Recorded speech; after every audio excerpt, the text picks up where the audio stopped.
Yes, sir, baby. On the Radar Radio. Yo, special guest in the building. Yonkers in the building. Iman Nunez in the building. Just body that freestyle. One take. Yes, sir. Yes, sir. One take. Welcome to the show, bro. Hey, man. Thanks for having me. I'm excited to be here. Yeah. I feel like now that, like, start the interview off, because this one everybody's watching, I'm going to shamelessly plug, like, your clothing brand. Like, when artists bring me stuff, I always, like, just at least try to, like, promote, you know? Hey, you know man, what I'm saying? I appreciate it. Support. You know, I say love and support is free. That's because it is. Oh. Rosedale. Tap Yes, in. That's the name of the brand? Just Rosedale? Rosedale, New York, yes. Fuck with that. I fuck with that. Hold I on. appreciate Move this it, out man. the way. And this is like a nice hoodie too. Yeah, you know what I'm man. saying? This ain't no regular screen print. You know, you see the vibes, and it's green, so it's perfect. Yeah, you know. Rosedale Fits perfectly, What's it right? say on the back? Awaken in my own time. Awaken in my own time? Yes, sir. What does it mean behind that? It was just pretty much everybody has a different speed of growing. Everybody got their own thing, you feel me? So it's just like we all gonna have the same, like we could all have the same end point. It would just take, everybody has their own journey. Is this something that you recently discovered about yourself? I think it was just, I discovered it a couple years ago. Okay. Because, you know, we all fall victim into, you know, comparing ourselves to other people's journeys and course. stuff like that. But it's just like as you continue to grow older, you realize it's just like, yo, I've had different type of blessings and stuff like that, but social media kind of messes us. Right, messes social us media. up. Yeah, I was having this conversation earlier. Like, social media definitely like messes up. Like, it doesn't mess up your growth particularly, but it Yeah. definitely messes up like the thoughts that are in your head that could possibly hurt your growth. If that makes sense. On that 100%. And I just try to remind myself, you know, that, you know, everything that there's a lot of things that happen for me that hasn't happened for a lot of people, and I've been very blessed, and you know, I just continue going. Right. So, I love that for you. So Rosedale, not like after Rosedale, New York, right? so yeah, Rosedale, New York. Rosedale, That's New the York, name okay. of the clothing line, and also the name of my project that I've been putting together so far. And we've been releasing it song by song so far. We at song 3 right now. Song The 4. one with Steph Cakes. Yeah, the Shout one out my with Steph sis. Cakes. Yeah, that's the homie, man. You know, we've been tapped in for years. That's sis right there. So you got 3. So you got the tire joint. Yeah, we got Tired, we Minimum got Wage. Minimum Wage, and we got Northeast. And next one is gonna be something. Yeah, I'll let you know after. You'll let you know when it's out. after the interview. Because like if you look at like your discography, right? Phases came out in 2021, Yes, and then sir. obviously you clearly see like there was just like a gap. You know what I'm saying of Yeah. time a little bit. What do you feel? What was going on during that time? You know what I'm saying? It was clear, So last project I dropped was like full project. full project I dropped was Everything Was Everything. Yeah, That that was was 2019. Right after that, COVID hit. So Right, yeah.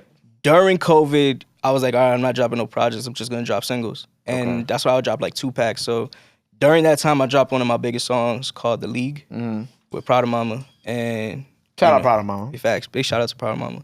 So we dropped that. I dropped 5 songs in 2020, and then 2021, I was like, well, while we were in quarantine, I did this thing called Quarantine Flows, where I would shoot from videos from my phones of like 1-minute freestyles and shit. Okay, fire. So then I was like, yo, let me rebrand this whole entire thing. Let me call it Phases. So then 2021, that's when I was like, every Monday for 3 months straight, I was just dropping a freestyle every Monday with a whole music video to it. And then I was like, all right, you know what? Let me take the 4 most popular ones. Let me just add features to it and let me make it into a... Throw an EP out there, Yeah, yeah. a little EP for everybody to enjoy.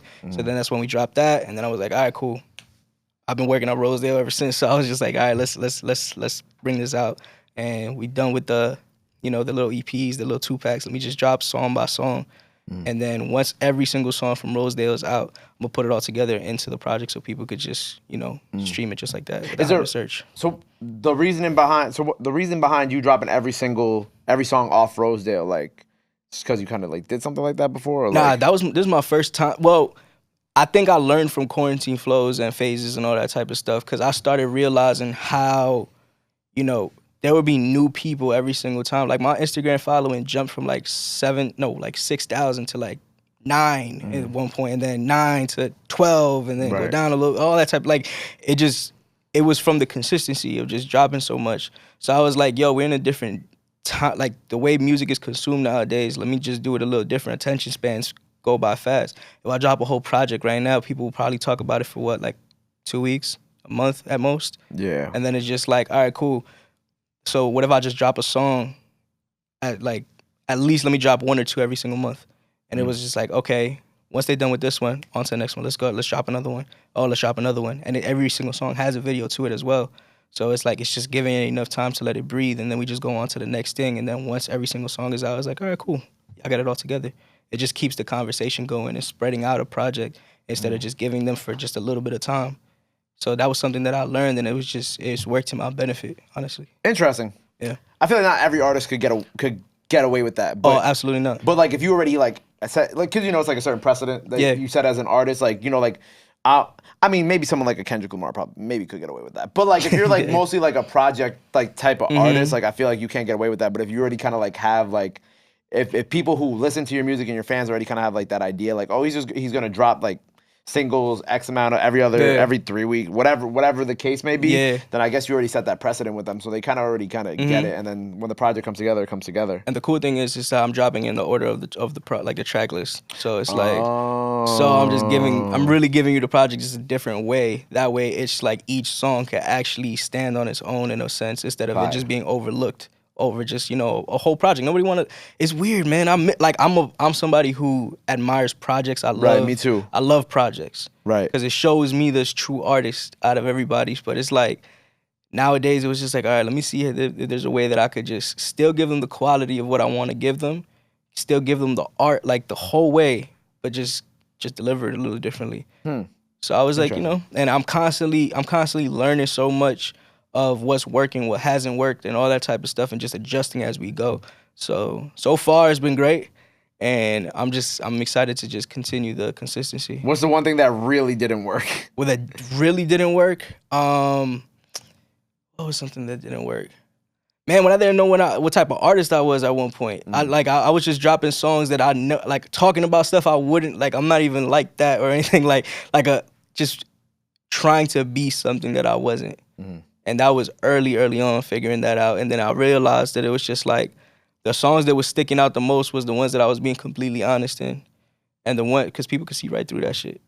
Easily. Oh, I could curse on this post. Yeah. All right, so people could easily see through that. And it's just like, I started realizing that this is what stuck with people. This is what people started coming back to me for. That people were sending me lines, sending me all this stuff like, yo, I really connected to this, or like that. That was the true thing to it. And then, but I was young. I was like 17 figuring stuff out. Right, when you're still trying to like get all that together. Yeah, like I'm 26 now. So it's just like, I figured out so much, and I know myself more than ever now. Right. And I'm gonna continuously grow and all that type of stuff. So it's just, I'm in a state now where it's just like I know exactly who I am as a person. I could just continuously give that to the people. That's fire. And obviously, I'm assuming you knew like Steph from the Yonkers shit. Yeah, 100%. Yeah, me, Rondon, Steph, and it was just like it's dope because when you all have a common thing that y'all like. Yeah, common environment, I guess, that you guys are in. So work it's environment. Just like, work environment. Yeah. So it's just like you continuously grow and you just get cool and all that type of stuff. But Steph is definitely big, bro. And yeah. That's fire. I also peeped that you got a record with Sheek and Sal. Yes. And Sal. That's fire. Okay, so that happened. That's incredible, by the way. Appreciate it, man. From Yonkers. Yeah, 100. So it's just like that happened because. All right, so years ago, Rondon and I were at this thing called Steel Sessions. Okay. By Buddha and Grands and my cuz. Yep. So we would go there every single time, and it got to the point that there was this man that we love, Unk, which is Poobs. Poobs is like the Phil Jackson behind D Block. Okay. Right? So he's the one who just ran everything. Like, he was just like, yo, he make the plays and all that type of stuff. So then it got to a point where Buddha told Rondon, it was like, yo, I told Poobs about you. When he invites you over to D Block, make sure you go. I was like, all right, cool. So then Buddha pulls me to the side and says, yo, I just introduced Poobs to Rondon and stuff. When he invites him to the studio, make sure you're with him. Okay. And I was like, all right, cool. So literally the first day that I get there, I meet Styles, and I was just like, yo, what the like I was shocked. So then it was like we would be at D Block every single day for 3 years, and I wasn't asking for nothing. Like, I would just keep writing to every possible beat that was there and all that type of stuff. And it got to the point that, they just started respecting it, to the point that Styles heard my project and was like, nah, we gonna rhyme together. And then he puts me on his Instagram live saying, yo, he's the next one. Like we gonna make something work. And then it got to the point that Sheek and Styles both got on one of my songs, Roberto Cavalli. And then Styles ended up putting me on his project, Presence. and I was on a song called Yes Lord, and the relationship has been great ever since. So yeah, that's fire. Congrats on that. I appreciate that, man. I'm and sure Jadakiss was he heard the song, he heard Roberto Cavalli, and he's like, yo, why wasn't I on this one? And I was just like, you gotta look at it like you could have been on that one. What are you talking about? It was just the timing, honestly. The timing didn't really work out how it worked out to the best of its ability, because these guys can't just fit the vision fully of what I wanted at the moment. And what me and Kiss will end up doing is gonna be something special as well. That eventually. Yeah. Eventually. He's not on this project, is he? I can't say yes or I can't say no. Well, but like that's an answer though. That's okay. You know what? I won't dig anymore. But y'all know that's an answer in and of itself. I don't gotta ask nothing more about that. Hey. So this project is like, when do you expect this project to be like fully out? Fully out? It depends on how I feel, honestly. Okay. Because respectfully, I'll say it like this, because it's like, because I'm constantly working on different things and stuff like that. So you see that moment when you're just working on one thing and it's just like, oh damn, this was better than the other thing that I was gonna put out instead. But the project is 9 or 10 songs, so I'm on song 3 right now. Next song comes out, I think that end of next month or early August. So like end of July type shit. So yeah. Project will probably be fully out by September, October maybe. I mean, I feel like it fits like the vibe, like it's like the fall. Yeah, that like that. It fits the vibe. In my opinion, it fits the vibe if it comes out. Yeah, man. So it's just who knows. It's gonna be a good time though. The Everything is Everything project. Oswin, obviously Oswin. I love Oswin. I haven't got to get up with Oswin yet, but he owes me a fan. He owes me a call. Oswin owes me a freestyle. Okay, I could easily make that. No, we mean him already. We spoke. I could easily make that. Whenever he flies back to New York from he's actually gonna be on tour right now. He's gonna be in New York in July. I believe July. Yeah. I'm on your ass, bro. No, I'm gonna be on him. Don't worry. But I'm a big fan of him, and I love the record that y'all two have together. I thought that record is super tough too. I appreciate that, man. Like that. Yeah, that's my bro. Like I've known Oswin for years, man. Like I talk to him on a regular, like every week type thing. So yeah, he's an amazing artist. He's on tour right now. He's gonna be in Knitting Factory in July, and it's gonna be good to see him. You sold out Knitting Factory before? Yes, I did. I sold SOBs. Out. Yes. That's crazy. Congratulations. I appreciate that. I was nervous as hell to do the SOBs one, because that was my first headlining show ever. Okay, so it was SOBs then Knitting Factory. It was SOBs first and then Knitting Factory. So SOBs happened because my manager, I was opening up for my man's Shimmy Chu.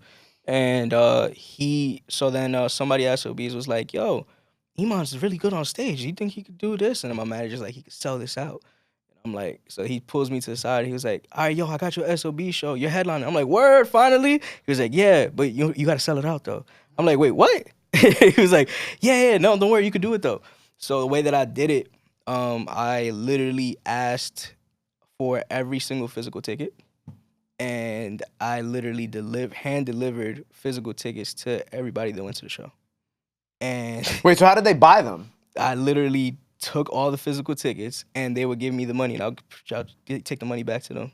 So they'd have to hit you to get it instead of just buying it online. I didn't want them to buy it online, because I wanted them to understand that it was that much important for me. Like, I wanted to physically be there to make that relationship, to be like, yo, listen, that's what mean the most to me for you to be here. So I was traveling to like Connecticut.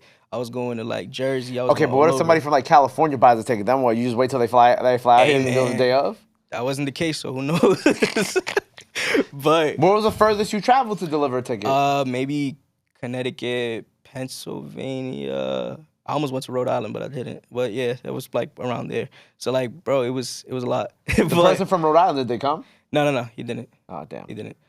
He wanted to though, but I think something like came up last minute. But he was that situation. Instead of me driving to Rhode Island, he was like, "Yo, bro, just hold it for me. I'll be there," type of thing. But he gave me the money for it, but he just never came. Oh. Still sold out though. Yeah, 100%. Still sold out though. So that was the way that I did it, and the person who was running SOBs at the time was like, he ended up saying like he was like pissed off or something like that, because he was like, "We got no online ticket sales, this, that," and then my manager's like, "Just wait," and then it was flooded, and they were like, "Yo, you could come back anytime you want," right after that. But that was the way that I did it, man. That was important to me, because it's just I have a very, I think it should be. I wanted to be as personal as possible with fans and stuff like that, and they keep coming back, and they saw how serious I was about it. So then when I did Everything Is Everything, the show that we did at Knitting Factory was, that show specifically was a project release show for the time that I was signed to Sony, The Orchard. Okay. So that was like a project release show. Nobody ever heard the music or anything. So I got a live band together. Excuse me. I got a live band together. We ended up performing brand new songs for everybody to listen to for the first time, and we sold that out. And it was just like, it was like the coolest experience ever because it was just a moment I got to share with people that, you know, I never did these songs before. Y'all never heard it. And then it was supposed to come out at midnight right after that. Wow. So, yeah. So you were signed at one point, too? Yeah. How was that? It was I was signed to a distribution deal with The Orchard. It was cool. Right now I'm with EQ Distro. Oh, EQ, yeah, I know EQ. Yeah, so I'm with them now. It's been a cool experience and stuff like that, but I'm just constantly, you know, I'm just trying to do the most that I can to be the biggest artist I could possibly be, because I really believe that I could, you know, I got what it takes to be there. So, and I've been blessed with all these opportunities and all these, you know, different experiences and stuff, and I just I want to make sure that I can make sure I'm good and my people are good and all that type of stuff, because there's a lot of talent back in Yonkers, and I know a lot of, you know, from these little different platforms and stuff, me just bringing it back to Yonkers and stuff, there's more eyes on it. There's, you know, there's so much going on, and it's exciting to see. So I just want to do the most that I possibly can, whatever God allows me to do. Right. There definitely is a lot of dope talent out in Yonkers. Oh, 100%. A lot of dope talent out in Yonkers. What do you feel like, you know, you talk about like reaching that next level. What do you personally feel like you need to reach that next level? What do I need to do? Yeah. If you feel like you need to do anything, if you feel like anything's missing, like what I feel like I wanna just be able to do shows in more different states and stuff like that. Like that's my biggest thing. I went on tour once, and it was like we just did the East Coast thing. Yeah. And it was cool. Like that was a great experience for my first time. But like being able to do, like I did South by for my first time this year, right? Okay. And I performed in front of like 15, 20 people. Okay. And I was like, this is the greatest thing ever, because it was like there's mad shows going on, and Don Toliver was performing like right down the street and stuff like that. Oh, like the Rolling Loud. They had like they had a Rolling Loud thing. Yeah, so it was like I was literally performing for like that group of people, but they literally stayed to just see me out of all these shows that were going on and stuff like that. So it was just like, that was the coolest experience, because everybody tapped in with me. Everybody literally, you know, they took my Instagram, they took all my information, all that type of stuff, because it's like, all right, now next time I come to Austin, it's like that. Yeah, you have that connection now. Exactly, and then that doubles. You know, they'll tell their friends, it's like, yo, there's this dope artist, this, that, and then you just continuously grow, and that's how I want to be able to do that more in like different states. I think the only states I've ever performed at was, you know, most of the East Coast. I did New Orleans when I was sponsored by Swisher Sweets at one point. I did Philly, opening up for Machine Gun Kelly. That was crazy. Oh, that must have been nuts. Yo, yeah. The New Orleans show too, because those were all Swisher shows. So when I was a part of the Swisher Sweets Artist Project. Crazy enough, Don Toliver was also a part of that same year as me. Wow. But so I did a show in Philly, opening up for Machine Gun Kelly, and it was with me and two of my guys from Philly, Chill Moody and Sean Smith. And then I did another one in New Orleans, opening up for Machine Gun Kelly again, Gucci Mane, Fetty Wap, and Designer.